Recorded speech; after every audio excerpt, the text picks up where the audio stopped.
오늘 우리는 지구상에서 가장 비싼 전쟁 무기 위에 올라타 보겠습니다. 이것은 단순한 함선이 아닌 완전 선멸의 힘을 품은 거대한 부유 도시입니다. 그렇다면 과연 이 강철의 요새는 동방에서 거세게 부상하는 신흥 강국 중국에 맞설 힘을 갖추고 있을까요? 80년 전 태평양은 역사상 최대 규모의 항모 전투가 벌어진 피비린내 나는 경기장이었습니다.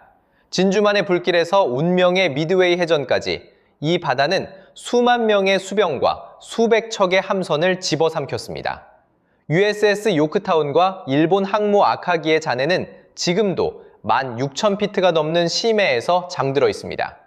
어떤 제국도 영원하지 않음을 말없이 증언하면서 말입니다. 오늘날 바다는 다시 한번 출렁이고 있습니다. 그러나 적은 더 이상 제국주의 일본이 아닙니다. 하얀 머리띠를 두른 채 불뚝을 향해 자폭하는 가미카제 조종사도 없습니다. 이번의 상대는 중국입니다. 베이징이 신형 함대를 연이어 진수하는 속도는 서방 세계를 경악하게 만들고 있습니다. 흔히 솥에 만두를 쏟아놓는다고 묘사되는 이 속도로 중국의 조선소들은 24시간 365일 쉼 없이 돌아갑니다. 불과 4년 만에 중국이 건조한 군함의 총 배수량은 역사적인 해양 강국인 프랑스 해군 전체에 맞먹는 수준에 달했습니다. 이것은 제2차 세계대전 이후 전례가 없는 방위산업 폭발입니다. 미국은 자신의 궁극적인 전략 카드를 꺼내들었습니다. 세계 질서를 재편하는 강철의 요새, 바로 제럴드 알포드급 초대형 항공모함입니다. 이 항모는 미국의 제38대 대통령 제럴드 알포드의 이름을 따서 명명되었습니다. 대통령이 되기 전 젊은 시절의 포드는 경항모 USS 몬테레이호에서 강인한 항법 보조장교로 복무했습니다. 그는 1944년 타이푼 코브라의 광포함을 직접 몸으로 겪었습니다. 그 폭풍 속에서 수병들은 자연과 적군의 공격에 동시에 맞서 싸우며 함선을 지켜냈습니다. 이 항모는 미국 군사 독트린의 화신입니다. 압도적인 기술적 우위로 상대의 물량 공세를 분쇄한다는 전략 말입니다. 이것은 미국이 여전히 건재하며 해양의 왕좌는 아직 그 주인이 바뀌지 않았다는 강철 같은 선언입니다. CVN-21 프로그램에서 탄생한 포드급은 단순히 전설적인 니미츠급을 대체하는 것이 아닙니다. 1970년대 이후 미국 해군의 근간이 된 니미츠급은 냉전에서 페르시아만, 아프가니스탄에 이르기까지 충직하게 임무를 수행해왔습니다. 그러나 그것은 아날로그 시대의 설계입니다. 니미츠급 선체는 더 이상 업그레이드의 여유가 없습니다. 현대 항공전자 장비로 전력망은 과부하 상태이며 무게중심도 더 이상 최적화할 수 없습니다. 포드급은 해군 전력에 있어 양자적 도약입니다. 완전 작전 능력과 전 세계 전개 준비 태세를 공식적으로 달성했습니다.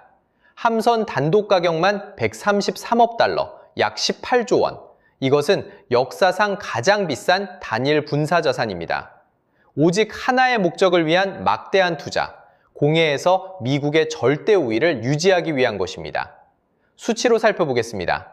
배수량 10만 톤, 이는 자유의 여신상 400개 이상을 하나로 압축한 무게에 해당합니다.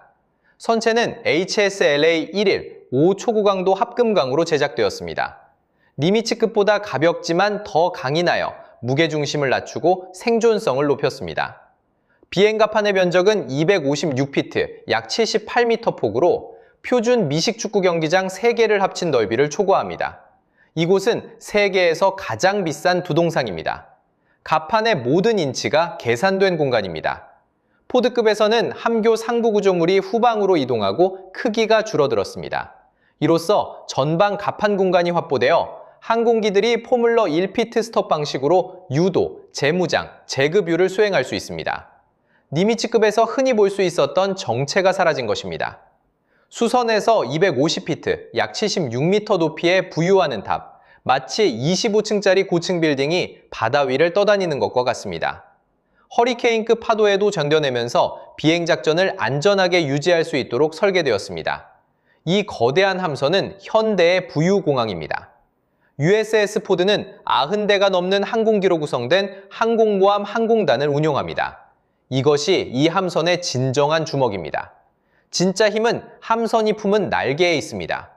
포드항공단의 화력은 전 세계 국가 중 70%의 공군 전체 화력을 합친 것을 능가합니다. JDAM 정밀 유도 폭탄, 장거리 순항미사일, 전술 핵무기까지 탑재할 수 있어 단 한 번의 출격으로 수천 킬로미터 밖의 표적을 초토화할 수 있습니다. 핵심 전력은 스텔스 F-35C 라이트닝2와 FA-18 슈퍼 호넷 라이노입니다. 이것이 바로 고저 혼합 편성 전술입니다. 이 ED 어드밴스드 호크아이가 후방에서 전술을 지시하는 쿼터백이라면 F-35C는 보이지 않는 암살자이자 전방 전장 설계자입니다. 뛰어난 스텔스 능력으로 적 방공구역 깊숙이 침투해 단순히 폭탄을 투하하는 것이 아니라 함대 전체를 위해 전장의 판도를 새로 그립니다. 반면 FA-18 E/F 슈퍼 호넷 블록 3은 짐꾼 역할을 맡습니다. F-35C가 길을 열고 레이더를 교란하고 나면 슈퍼 호넷이 폭격기로서 적에게 불벼락을 퍼붓습니다. 이 조합이 공격과 방어를 아우르는 입체적인 전력을 만들어냅니다. 지원 전력도 탈바꿈했습니다. 시끄러운 터보프롭 엔진과 좁은 화물칸을 가진 노후 CE 그레이하운드는 다목적 CMV-22B 오스프리에게 임무를 넘겼습니다. 그레이하운드는 착륙하려면 활주로가 필요했습니다. 오스프리는 필요 없습니다.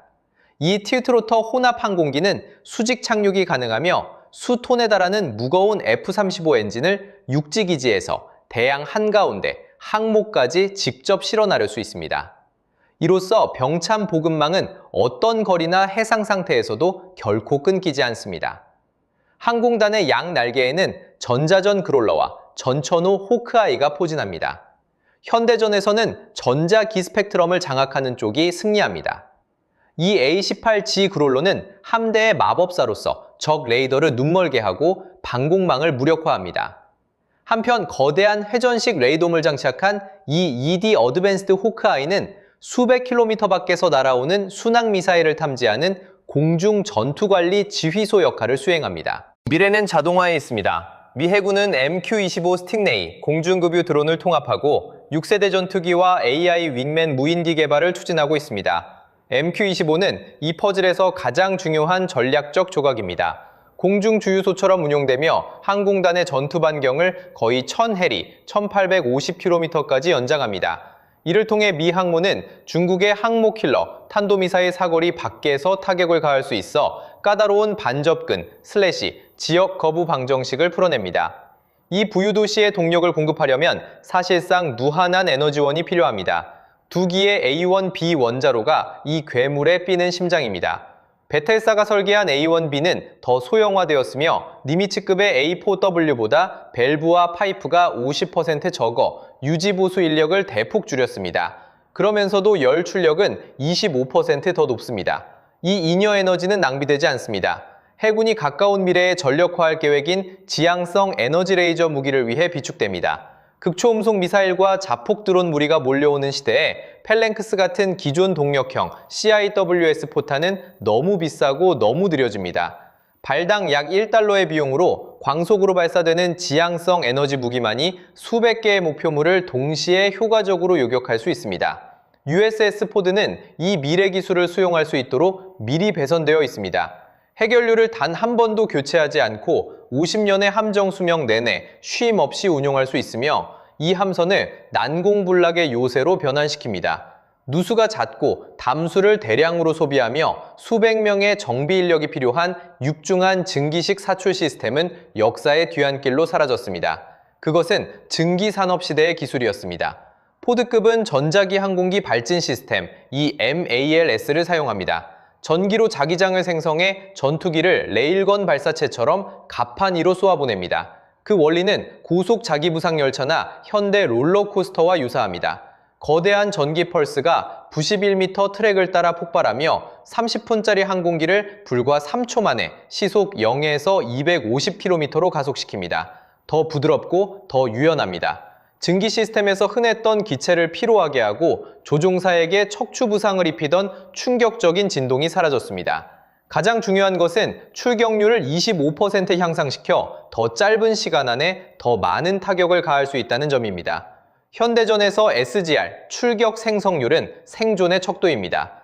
첫 1시간 동안 더 많은 전투기를 하늘에 올려보내는 쪽이 승리합니다.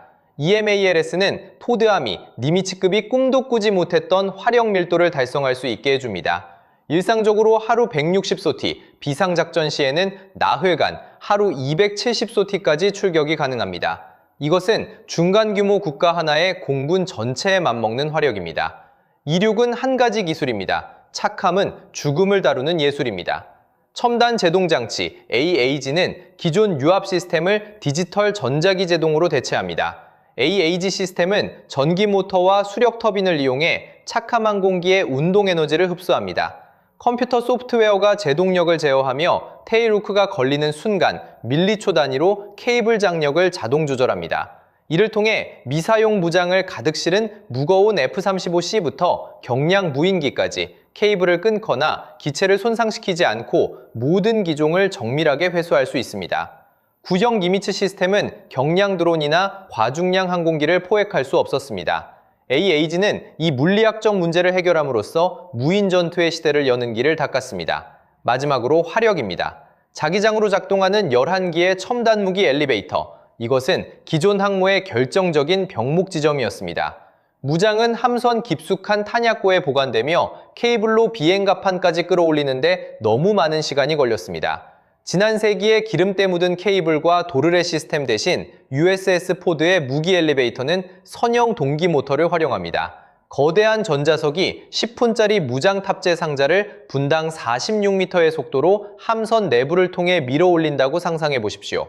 니미츠급보다 50% 빠릅니다. 케이블도 없고 유압도 없습니다. 오직 자기장의 힘만으로 치명적인 탑재물을 순식간에 갑판으로 전달합니다. 고강도 전투에서 이 속도는 생사를 가르는 경계선입니다. 적이 접근 중인데 전투기들이 폭탄을 싣기 위해 30분을 기다려야 한다면 용납될 수 없는 일입니다. USS 포드에서 기다림이라는 개념은 삭제되었습니다. 이것이 미국이 현대 해전을 재정의하는 방식입니다. 복잡성은 위험을 동반합니다. 엔지니어링 팀은 이 엘리베이터 시스템을 완성하기 위해 수천 시간을 쌓았습니다. 함선의 배관 시스템이 반복적으로 막혀 해군이 수백만 달러의 수리비를 쏟아부은 때도 있었습니다. 그러나 오늘날 그 결함들은 모두 역사가 되었습니다. 시스템은 완전한 전투준비 태세를 갖추었고 포드급 초대형 항모의 위상에 걸맞은 무장의 연속적 공급을 보장합니다. 정찰 능력 측면에서 USS 포드는 레이시온의 듀얼밴드 레이더 DBR 것을 장착하고 있습니다. 이것은 X밴드 AN/SPY3 다기능 레이더와 S밴드 AN/SPY4 광역 탐색 레이더의 융합체로 맹점이 전혀 없는 관측의 돔을 형성합니다. 모든 기상 조건에서 해면 위로 저공 비행하는 순항 미사일이나 스텔스 항공기를 탐지합니다. 수천 개의 표적을 동시에 추적하며 적 전투기인지 미사일인지 아니면 철새떼인지를 분류한 뒤 요격을 위한 시스페로 방어 미사일에 자동으로 데이터를 배분합니다. 다만 경제적 효율성도 중요합니다. USS 존 F 케네디 같은 후속 함선들은 엔터프라이즈 항공 감시 레이더 EASR로 전환될 예정입니다. DBR은 강력하지만 유지비가 지나치게 비싸고 복잡합니다. EASR은 더 저렴하고 가벼우며 상륙 돌격함 및 구축함과 기술을 공유해 병참 체계를 단순화합니다. 이 결정은 함선당 수억 달러를 절감하며 장기적 목표인 12척의 핵추진 초대형 항모를 중심으로 한 381척 함대 건설을 향해 나아갑니다. 이는 함대 규모를 냉전 수준으로 회복하고 모든 해양전선에서 중국의 전례 없는 팽창에 대응하려는 미 해군의 야심찬 항법 계획입니다. 그러나 함선 수가 전부가 아닙니다. 진정한 적수는 베이징의 반접근 슬래시 지역 거부 전략입니다. A2/AD 이 용어가 미 해군 제독들의 밤잠을 설치게 만드는 이유입니다. 중국은 공해에서 미국과 정면 대결할 의도가 없습니다. 그들은 자국 근해를 수천 기의 지상발사 미사일을 이용한 죽음의 구역으로 만들려 합니다. 중국은 미 해군을 제1도련선 밖으로 밀어내려 합니다. 남중국해와 동중국해를 진입하는 모든 미국 함선이 중국 본토에서 발사되는 수천 기의 미사일 사거리 안에 들어오는 사유호수로 만들려는 것입니다. 2012년 아무것도 없던 상태에서 중국 해군은 완전히 변모했습니다. 2012년 그들은 낡은 우크라이나 선체를 개조한 첫 번째 항모 한 척만 보유하고 있었습니다. 불과 10년 후 그들은 함선수 기준 세계 최대 해군이 되었습니다. 그들의 가장 대담한 대답, 바로 003형 푸젠 항공모함입니다. 2022년 진수되어 현재 운용 중인 푸젠함은 대약진입니다. 소련 설계에 기반한 스키점프 경사로를 갖추어 이함 중량과 연료를 심각하게 제한했던 이전의 랴오닝함, 산둥함과 달리 푸젠함은 완전한 평면 갑판을 갖추고 있습니다. 중국의 EMALS 기술 습득은 서방 정보당국에 큰 충격이었습니다. 이를 통해 푸젠함은 함상 조기 경보기를 발진시킬 수 있어 미국과의 기술적 격차를 좁히고 있습니다. 그러나 푸젠함은 중유로 연소하는 증기 터빈으로 구동됩니다. 이는 항상 거대한 보급 유조선 선단과 함께 다녀야 함을 의미합니다. 만약 미국이 이 연료 보급선을 차단하거나 느리고 취약한 유조선을 타격한다면 푸젠 드래곤은 대양 한가운데 좌초되어 쓸모없는 부유공항으로 전락합니다. 그 사이 USS 포드는 연료 보충 없이 20년간 지구를 돌 수 있습니다. 진정한 위협은 통합 운용에 있습니다. 푸젠함이 KJ-600 조기 경보기를 전개하면 그 시야는 수백 해리바까지 뻗어나갑니다. KJ-600은 WJ-6C6엽 터보프롭 엔진을 장착한 미국의 EE 호크아이와 외형이 거의 동일합니다. 과거에는 중국 항모전단이 해안에서 멀리 떨어져 작전할 때 함상 레이더가 없어 근시안적이라는 평가를 받았습니다. KJ-600의 등장으로 이제 그들은 장거리 미사일의 표적을 지정할 수 있는 하늘의 눈을 갖게 되었으며 이는 미국의 제공권 우위에 직접 도전하는 것입니다. 베이징은 항공모함을 전투 생태계의 일부로 바라봅니다. 항모 킬러 탄도미사일 DF-21D와 DF-26과 결합하여 운용하는 것입니다. 이것들이 가장 큰 위협입니다. DF-21D와 DF-26은 미군 기지가 있는 괌까지 사거리가 닿아 괌 익스프레스라는 별명으로 불립니다. 이것들은 세계 최초의 대함 탄도미사일입니다. 그 작동 원리는 섬뜩합니다. 대기권으로 발사된 뒤 탄두가 분리되고 마하 10의 속도로 표적을 향해 수직 낙하합니다. 그 속도에서 요격은 극단적인 계산 문제가 됩니다. 마치 날아오는 총알을 또 다른 총알로 맞추는 것과 같습니다. 이것들은 서태평양의 죽음의 구역을 만들어냅니다. 이 거부구역은 미국 항모들을 먼 거리에서 대기하도록 강요하여 공중 타격의 효과를 크게 떨어뜨리도록 설계되었습니다. 그러나 명심하십시오. 기술은 복제할 수 있지만 군사 독트린은 피와 시간으로 지불해야 합니다. 이것이 미국의 침해할 수 없는 우위입니다. 작전 현실을 직시해 봅시다. 중국의 J-15나 J-35가 훌륭한 공기역학적 성능과 강력한 레이더를 갖출 수도 있습니다. 그러나 문제는 그 안에 앉아있는 조종사입니다. 미국 해군 항공사들은 혹독한 탑건 프로그램을 통해 훈련받으며 수천 시간을 바다 위에서 비행하고 수백 건의 야간 착함을 수행합니다. 그들은 태평양 전투, 한국전쟁, 베트남, 걸프전의 혈투에서 이어진 경험의 유산을 물려받았습니다. 제2차 세계대전부터 걸프전까지 미 해군은 80년간 전투 환경에서 항모를 운용해왔습니다. 그들은 무장과 연료가 가득한 비행갑판에서 발생한 대형 화재를 몇 분 안에 진압하는 방법을 압니다. 3등급 태풍이 대양 한가운데서 항모를 강타할 때 기동하는 방법을 압니다. 잠수함, 구축함, 대잠항공기를 조율해 다층 방어막을 구축하는 방법을 압니다. 이 절차들은 교과서에 없습니다. 선배 세대 수병들의 피로 씌어진 것입니다. 이것이 중국이 사이버 첩보로도 훔쳐갈 수 없는 제도적 지식입니다. 인간과 기계의 조율은 예술의 경지에 달했습니다. 중국은 빠르게 함선을 건조할 수 있지만 그들은 현대 해전의 압박을 결코 맛본 적이 없습니다. 그들의 함대는 불의 시험을 받은 적이 없습니다. 사이렌이 울리고 함선이 피탄으로 흔들리는 와중에 미사일 발사 명령을 내린 적이 없습니다. 전쟁에서 마찰과 전장의 안개는 신출내기 전력의 모든 약점을 드러낼 것입니다. 이 경쟁은 단순히 철에 관한 것이 아닙니다. 두 가지 세계 질서 모델의 대결입니다. 하나는 국제규범과 항행의 자유, 개방적 동맹에 기반한 질서입니다. 다른 하나는 힘의 논리, 배타적 세력권, 영토 수정주의에 기반한 질서입니다. 이 경쟁의 결과가 21세기 태평양이 모두에게 열린 바다가 될 것인지 아니면 한 강대국의 배타적 빈마당이 될 것인지를 결정할 것입니다. 동방의 용의 굴기는 포세이돈의 삼지창을 꺾기에 충분할까요? 역사는 증명해왔습니다. 가장 강한 함대를 가진 자가 세계의 규칙을 씁니다. 그러나 기술이 그 공식을 바꾸고 있습니다. 항공모함은 극초음속 미사일 공격 앞에서 강철관이 될 것인가? 아니면 진화를 거듭하며 그 굴림을 이어갈 것인가? 바다가 최후의 증인이 될 것입니다. 여러분은 어느 쪽에 베팅하시겠습니까? 한 세기 가까이 바다를 지배해온 미국의 전투 경험에, 아니면 날마다 변하고 있는 중국의 젊은 도전 의지에, 여러분의 생각을 댓글로 남겨주십시오.